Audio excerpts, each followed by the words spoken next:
All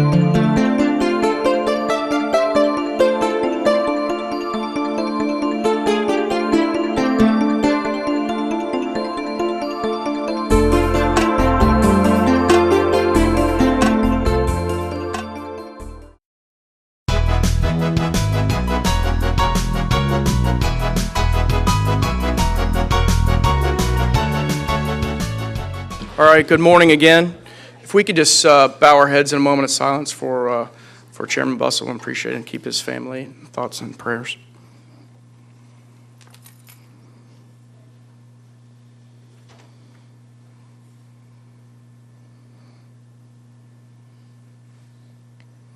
Thank you. We're going to do an abbreviated 2 minutes each for each of our local delegation here, Representative Boyd, Representative Roussan, Representative Stubbe, and we're not going to take questions and just kind of give a quick update and try to move through there this morning. So I just want to welcome you again.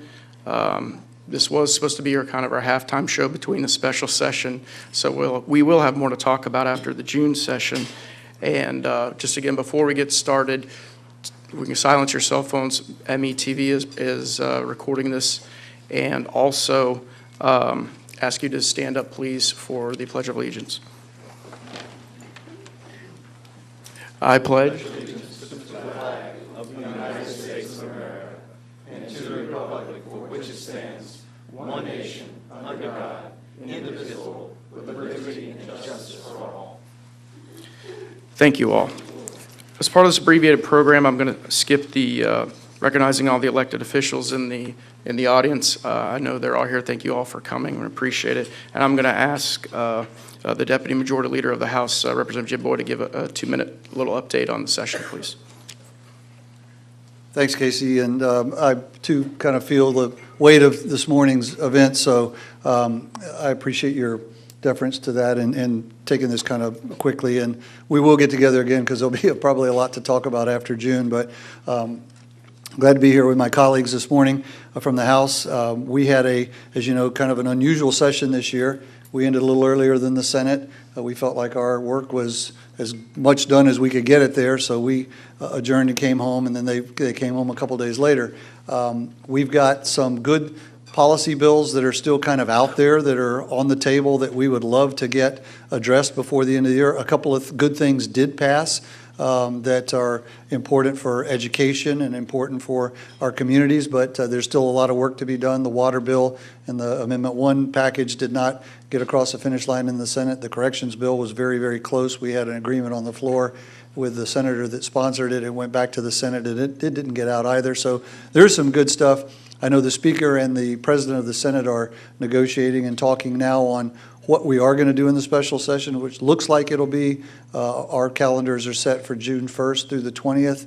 That might move a little bit, but it's probably pretty close. So the President and the Speaker, I believe, are talking now about whether it's just a budget session, which obviously you all know we have to pass by the end of June, a budget to constitutionally, that's our obligation. So it might just be a budget session, or they might be able to come to some agreement on some landing spots for some of the major legislation that was important to Florida, and both the House and the Senate support it. So I believe that, I was talking to my good friend Senator Bennett earlier, and he's been through this more than we have, but I do believe that we're all home, things are calming down, cooler heads will prevail. We want the same thing the Senate wants. The Senate and both sides of the aisle in both houses want the same thing, and that's to serve our community. So I really believe when we get back, we'll be able to get kind of re-engaged and get this wrapped up. Obviously, health care is the big issue. We do have a couple proposals out there the House floated in terms of the LIP funding, should that not come from the feds. I'm an optimist, as I've said before, by nature, so I hope that that portion at least will come from the feds at least this year, so we can count on that, but that's yet to be seen as well. So all in all, I think we had a good session in that. We had a lot of good policy discussion, and both the House and the Senate had some good things moving.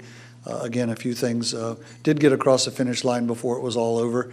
My colleagues, I'm sure, will talk about a few of those as well, but we'll be going back and trust us and believe us when we tell you we really do want to do the right thing. It's just sometimes policies and philosophies and ideologies get kind of in the way of good government and good politics. But I know the speaker's well-intentions. I know the president of the Senate is the same. So I believe we'll get it finished by the end of June. So I'll stop with that. And thanks again for being here. And please keep Larry in our prayers.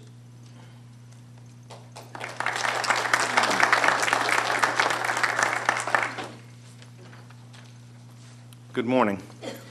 And just so that some of you know, I represent District 70, and of the 6 state representatives in Pinellas County, I'm the only one of the 6 that has 3 additional counties in my area of service. That's because I have the Skyway Bridge. But North Manatee, North Sarasota, and the southern tip of Hillsborough, all of Ruskin, is my legislative district. And so when I go to Tallahassee, I fight for 4 counties in Tallahassee, and that sometimes colors a lot about what I can get done. This year was a strange year in many respects. In spite of, I was able to have 4 bills that passed, both chambers, the Grandparents' Rights Bill, which I've worked on for 3 years up in Tallahassee, the Juvenile Citation Bill, which passed with the help of Representative Clark Reed down in Broward County, that encourages law enforcement to give juveniles an opportunity to citation as opposed to being introduced into the criminal justice system. And also, of the many gun bills that died in Tallahassee this year, there was one that slipped through, and that was the backyard gun range bill. Some of you may have read about the young man in St. Petersburg that was going to set up a gun range in his daddy's backyard, much to the consternation of the neighbors in Lakewood Estates. And we checked our laws and determined that he was within his rights to do that. Well, this bill that went down in flames in committee was tacked on to another bill, a big ag bill, and now you have to have no less than 1 acre of land before you can set up a gun range, and that will stop urban, residential, dense settings from having gun ranges set up next door to you. I was also successful in the service of process bill, and the appropriations are still yet to be determined. Something that a lot of people aren't talking about is the fact that the Constitution allows the governor either 7 or 15 days to sign bills into law, or not sign them and they become law, or veto them. And if he vetoes them, then it takes an override to reenact that law. Well, we're in that period right now, and my understanding is that 167 bills have already been sent to the governor for his action.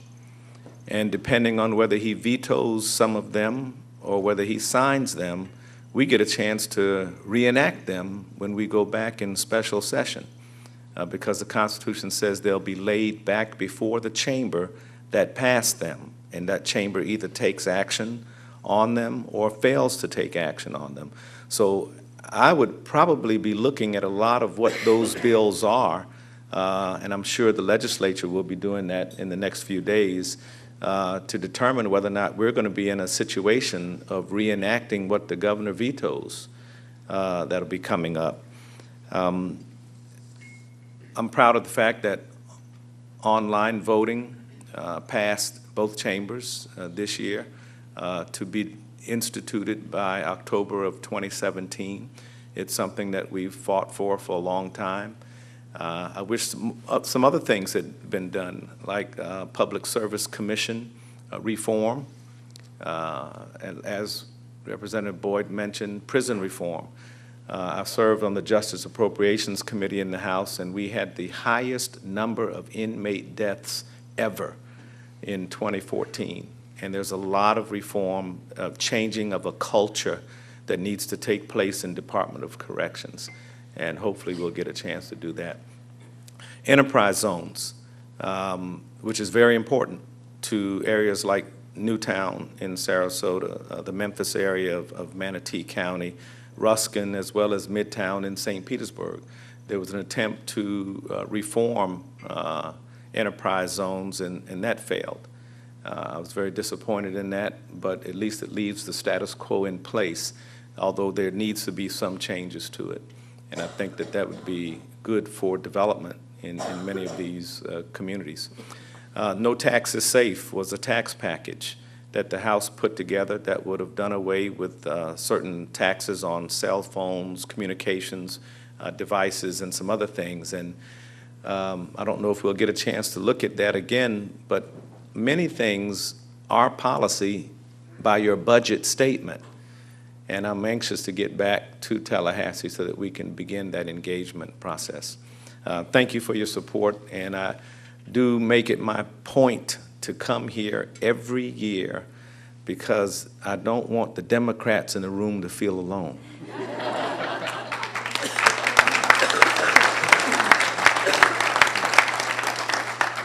Why'd you look at me after you said that? Well, obviously the events of this morning certainly put things in perspective for all of us. It's a little difficult to go through some of the things that we have, but what I will do, because there's not a lot of what passed, I will talk briefly about some things I worked on that had some local implications. I chaired Highway and Waterway Safety this year, and Commissioner Whitmore, during the middle of session, came to me with this issue as it relates to TIF. You've had the option it's to inform families first. I was able to put, and why this hasn't been done prior to now, I don't know, but it was never required for the folks at Highway Safety to ask you the question of, do you want to be on the list to inform your families? We had that local individual who lost her daughter, and it was, 8 hours before she even knew that her daughter had passed away in an accident because the information wasn't on the driver's license and the information of family wasn't on there. So we were able to tuck that in to the highway safety package. I was surprised it actually did pass through the Senate. We passed it out of the House, and it was right around the time frame and everything ended. But I was happy to see that the Senate picked that up and passed that. So that actually is now law. Highway Safety will ask you that question when you either get your driver's license or renew. Do you want the information provided to your family in case of an emergency? So now citizens have that ability. Well, the other things that is a local issue that we were able to pop in there was Chief Teets. He's not here, but the fire department, Chief Teets, came to me and he said, my guys on fire trucks, they can't carry EpiPens. So if they respond, like you saw, fire department got here before EMT did. When the fire department gets to a scene of an accident, and if a child or someone is having an allergic reaction to something, there is a law that does not allow them to carry EpiPens and use EpiPens. We passed a law 2 years ago that now requires every school to have them. I mean, it's not real hard to figure out how to work an EpiPen. There's directions on it, and you just, pop the individual with the EpiPen. So he came to me early in the session. He said, is there any way that we can change this so that my fire guys that are on the fire trucks, we can actually put EpiPens on our fire trucks, so if we get to the incident before anybody else gets the incident and we see a child or somebody that's having an allergic reaction, we can administer an EpiPen. And I'm like, makes sense to me. Let's see what we can do. We actually tucked that into the highway safety package, and thank God the highway safety package passed, and now that's law. So little things that you probably aren't going to hear about in the press, although Braden Herald did a good article on the TIF story, but some things that we were able to get done. Something that's still out there that may be able to get done that I've been involved with now for several years is the repeal of the commercial sales tax. I know that's something that's been important to the chamber. It's something that's important to the state chamber. I've championed that for the last couple of years. We are the only state in the country that taxes commercial leases. There's actually a tax on the tax, if you will. And some people actually, the way that they set up their companies, may have a parent company that holds another company that holds a real estate company that holds a piece of property. So it's the same groups of people that actually own the land or own the building. They have to actually pay the tax to themselves. Well, they have to pay the tax to the state, but they have to account for it between the two entities that they have and the way that they hold the business or they hold the piece of property. So there's a large coalition of people that have supported that. My bill would have repealed it by 1% every single year until it was gone because it's a 6% tax. We were able to get in the tax package that obviously is part of the budget, so I'll be interested to see when we do go back to deal with the budget, how much of the tax package, obviously that relates to the budget because we're cutting taxes, hopefully some of that can survive. We were able to do, I think it was 0.2 or 0.3% of a cut on the commercial sales tax repeal. So we got a little bit. We still got a long way to go. So I'll continue to champion that. That's a huge, huge tax to our businesses, and not just the bigger businesses that we have in our state, but think about every small business that leases their space. Every plumbing, small business, every electrical small business, any small business that rents their space, they're paying this tax. And it may be several $100s, maybe several $1,000s. For people like Bell's and Publix, it's millions and millions of dollars they spend a year just on this tax. And these businesses and small businesses would be able to hire employees. They'd be able to open up new locations. So I'm going to continue to champion that and move forward. I did have there's one bill I want to kind of talk about that died because of kind of the way that things went down. For 2 years now, I've served on Minnesota Goodwill's Veterans Task Force. I didn't see anybody from Goodwill in here today, but I've been proud to be a part of that. And one of the things that they came to me and said was, we have a real problem figuring out, we have all these resources and all these things that we can help veterans, but we don't know who they are. We have no way to communicate with them unless they come to us. And I said, when I got out of the military after serving overseas and I came back, on my end, as a veteran, you don't know where the VFW post is. You don't know where the local VA clinic is. You don't know where any of the things that are available to you, and there's so many in our community. Southeastern Guide Dogs helps soldiers with PTSD and gives them a guide dog. There's the Community Foundation will pay for your rent, will pay for your utilities if you're coming back and struggling to make ends meet. So there was a communication gap, and that communication gap is very easily rectified. And what I thought about and what we could do, 2 years ago, Senator Dietert and the legislature passed the veteran ID on your driver's license. So since I chaired highway safety, I thought, well, why don't we, when you go in and either renew or get your driver's license, why don't we, when they designate they're a veteran, we have that information. Why can't that then be translated to the VA, the State Department of Veterans Affairs? Each county has a Veterans Affairs Service office. Send it down to each county, and then they can partner with the Goodwill Minnesotas and the Goodwills across our states to get the information out. So I went back to the task force with it, and Goodwill statewide agreed to pay for all of these packets. I wish I'd have brought one. To pay for all of these packets to go to veterans. So if you came in, I was in Hawaii, but I was a resident of Florida. So if you moved here from Illinois after you got out of your service, I have a best friend of mine just came down and visited. He's now stationed in Washington. He's thinking about moving to Florida. So when he moves in, he does that veterans designation on his driver's license. That information would then go from Highway Safety, the Department of State Veterans Affairs. They would send it down to the local county offices, and then that information would be relayed to a Goodwill in that area, and there's a Goodwill in every county in our state, and they agreed statewide to pay for these packets of all the resources that are available specifically in that community. That bill passed unanimously in all the House committees. It passed unanimously in all the Senate committees. It passed the Senate. It was on the calendar, and it was sitting on the calendar the day that Wisani died. All we had to do was pick the bill up and vote it out. So I was disappointed that we weren't able to get that out, all because politics. So we'll keep working on that. And I wanted you to kind of know some of the things like this that we work hard on for several years and is important to people in this community for things to just die. And that whole process has to start over again. I can't pick it right back up off the floor. If we go back into special session or we go back next year, I got to start all over again. And it'll be a year before these veterans who serve our country can get the information they need. Thank you.